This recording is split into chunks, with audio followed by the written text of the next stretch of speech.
Hi, everybody. Hello.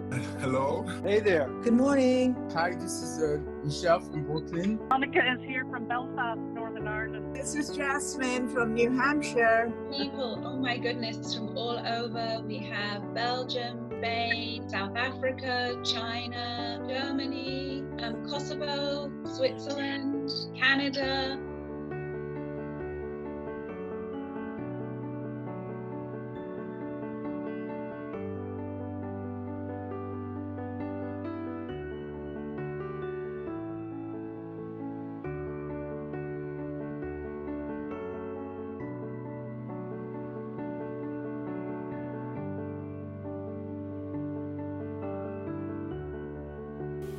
In May of 2019, Global Citizen Circle honored civil rights icon Dolores Huerta with a Global Citizen Award. At this event, held in person in Boston, Massachusetts, Dolores joined in conversation with two other remarkable women, Lauren HOGG, who's the co-founder of March for Our Lives, and RAMLA SAHID, who's the founder of Partnership for the Advancement of New Americans. Imagine that, 3 generations of powerful women speaking with passion and excitement about their experience and leadership in movements for change. I was honored to serve as moderator for this circle discussion in my role as Chief Diversity and Inclusion Officer at Southern New Hampshire University. Lifting critical issues like the ones raised in this discussion is even more urgent today than it was in 2019. And I hope you'll find the conversation informative and thought-provoking, and most of all, inspiring. Each of our discussion leaders, I'm going to ask the same question and ask them to speak their truth to us. And so the question really is for you, Dolores, to think about, if you can think back in your life, can you tell us about a moment when you were so challenged by something that you were just ready to give up, that you just said, you know what, can't do it, I'm done. Let somebody else do it, I'm done. And I think we've all felt that, especially recently. What happened? You know, how did you push through? What did you call on? What did you call in to help you in that moment?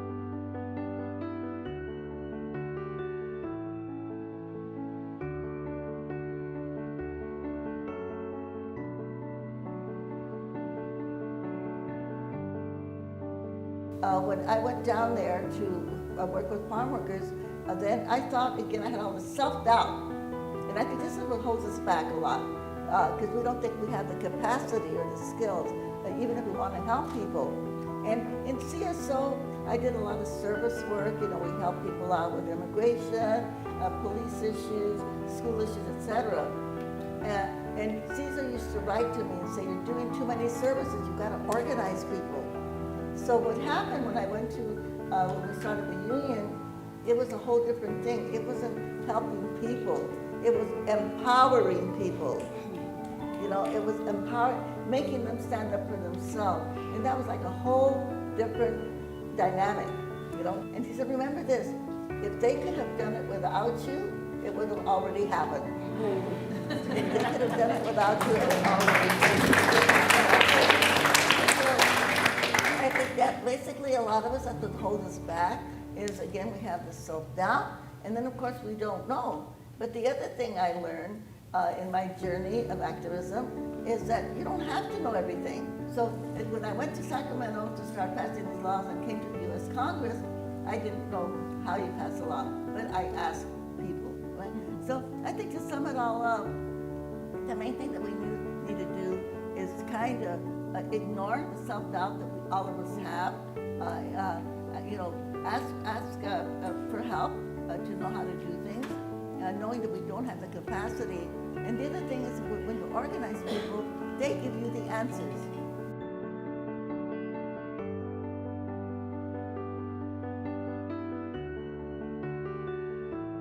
Like Dolores said, have faith in people. right? And have faith that they're the best experts, right? In their own lived experience and the solutions needed to sort of demand justice. And if only we, relied on that, and if we leaned into those experiences and centered those voices, that we could really achieve what we all really want, which is a transformed society and liberation for all of us, right? Again, that only happens though if we continue to have faith in people. And so I find my own kind of hope, in that space of like just remembering what it took for someone like my mom to survive.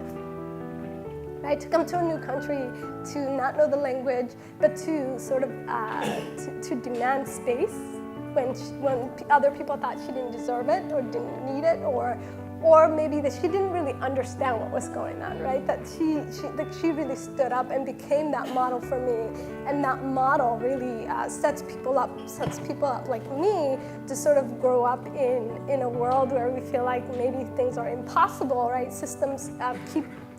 Things keep happening and systems keep weighing down on us, but that despite that, people have learned to survive, and they will continue to survive. And it's our job to continue to lean into that challenge and making sure that we are always demanding full justice. And justice can only be served if those most impacted are at the center of that.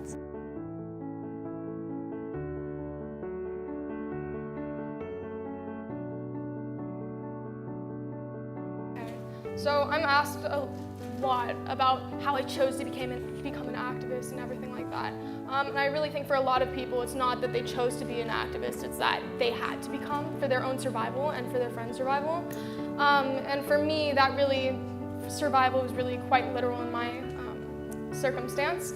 And my mom, who at the time was a teacher at my school, pulled me out of my classroom and told me that my dad was in the midst of a shooting at LAX, Los Angeles International Airport. I remember the one thing that she told me was to make sure I didn't tell anybody in the classroom. From that moment is really when I began to really dislike the sense of having to be silent, to be quiet about issues. But okay, flash forward four years later, this was last year, February 14th, 2018. I now live in Florida. I was sitting in my classroom and the fire alarm went off. So we were excited because we're like, okay, it's a fire alarm drill. We get to go home early, whatever. So we went downstairs and then we began to hear gunshots. And the moment that really everything kicked in for me was when I saw people running. And remember, it was Valentine's Day, so I saw people, my friends, my classmates, running with roses and teddy bears, and a day that was supposed to be filled with so much love, in a flash turned into the day filled with the most hate I've ever seen.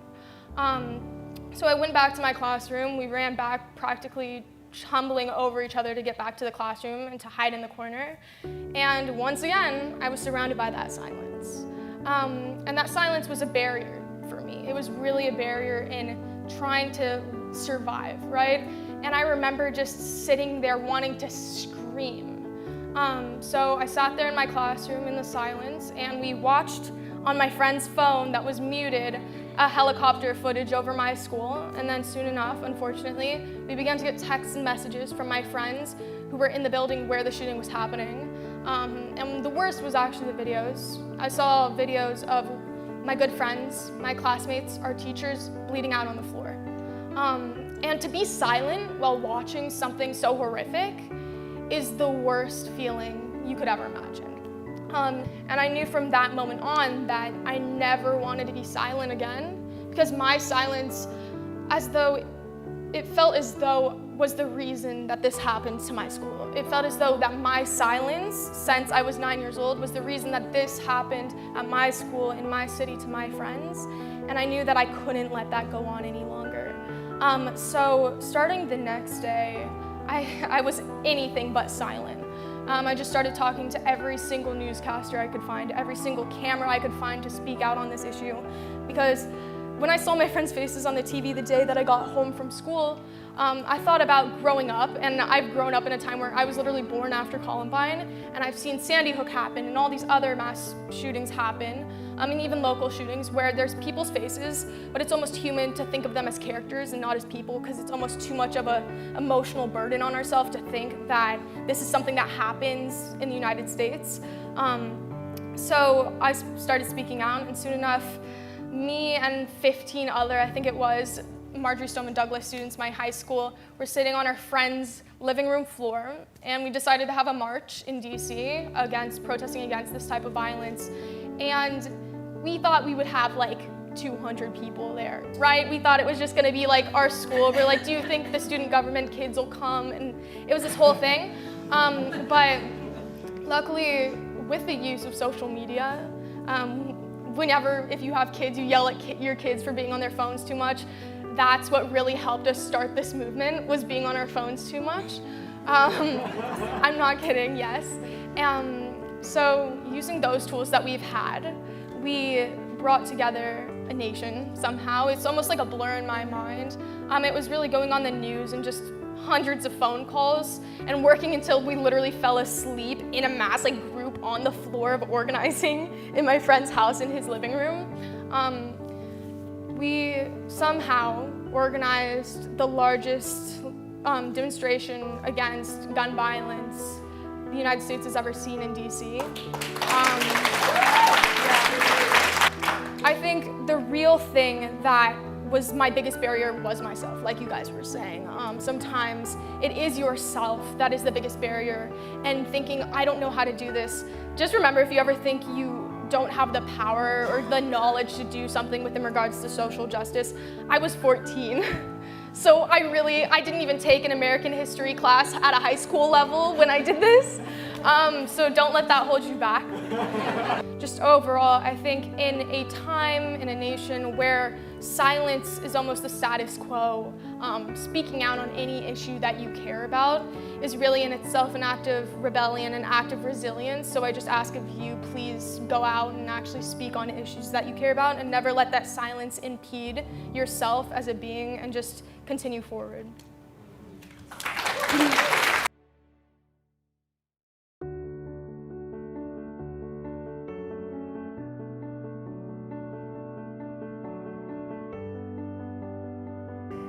We have to lead with authentic demand, meaning the organizer just doesn't, choose the strategies and tactics, meaning the community has to be involved in that process of choosing their own strategies, of debriefing. We have to let people to reflect on the actions that they've taken and what they've learned from that, right?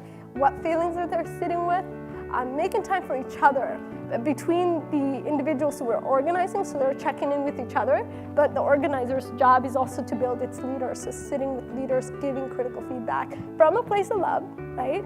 There's a word, a slogan from the great president of Mexico, Benito Juarez, and he had the slogan, his saying, that I think every Latino family knows, and I'm going to say it in Spanish, el respeto al derecho ajeno es la paz. In English, that means respecting other people's rights is peace.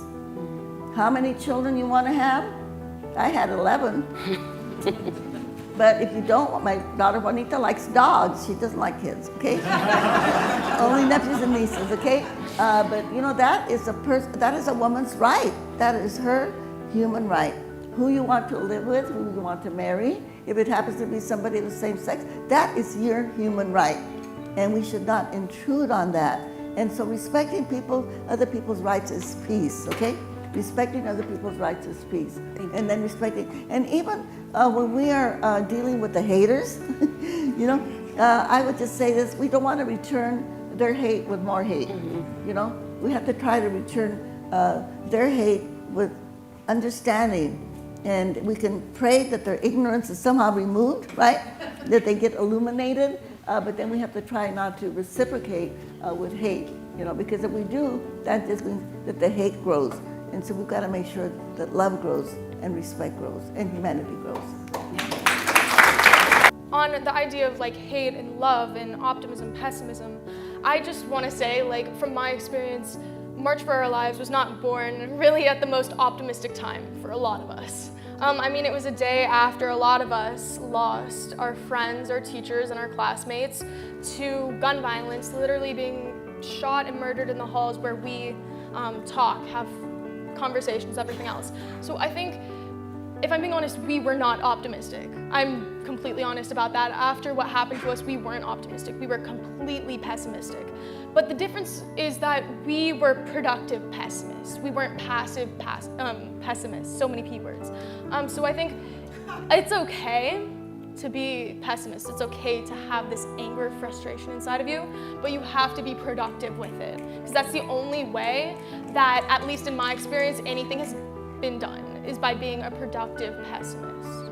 And also, really fast, I just want to say, like, on the education standpoint, I've been fortunate enough to have an education where I've learned about different amazing activists who created change in their own community. And a good example of this is in my Spanish class, a couple of years ago, actually. We had a chapter that was on Cesar Chavez and Dolores. And we learned, like, the word for rights and everything else. But having those people to look up to has really been what I find my love in, is looking to those people to see the boundaries that they transcended. And it's really hard for me to think about that, because I had Spanish with my friend Jamie Guttenberg, who passed away last year at my school, and to think that they also read about people like you and Caesar and Martin Luther King and everything else.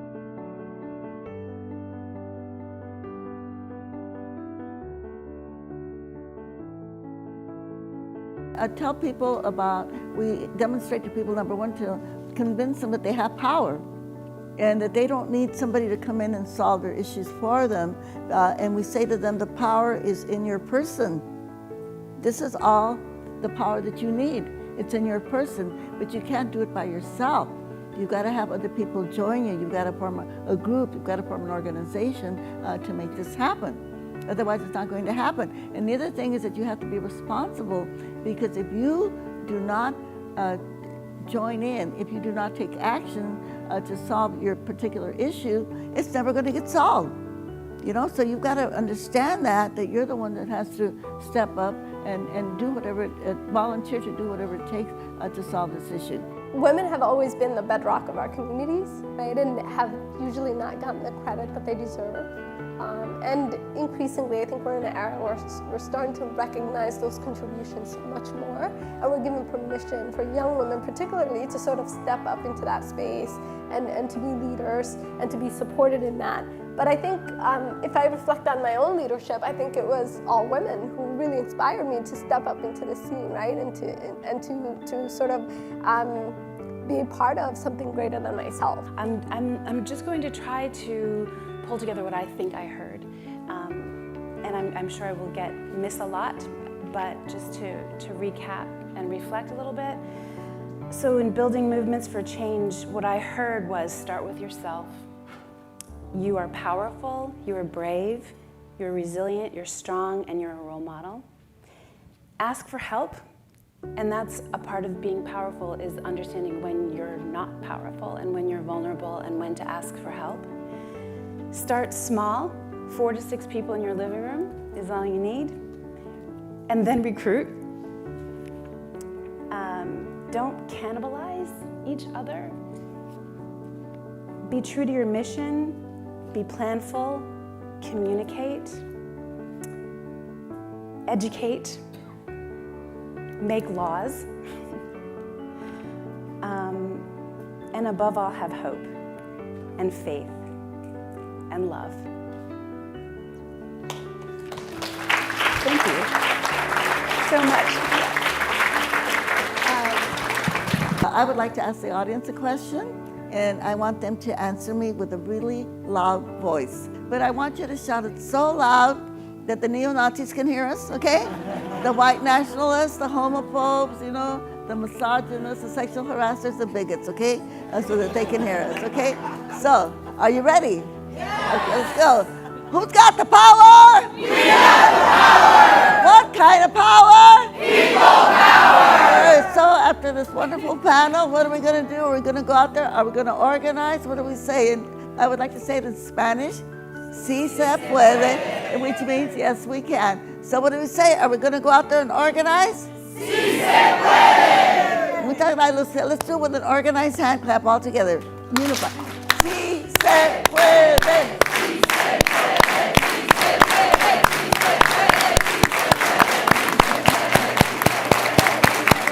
Sí se puede.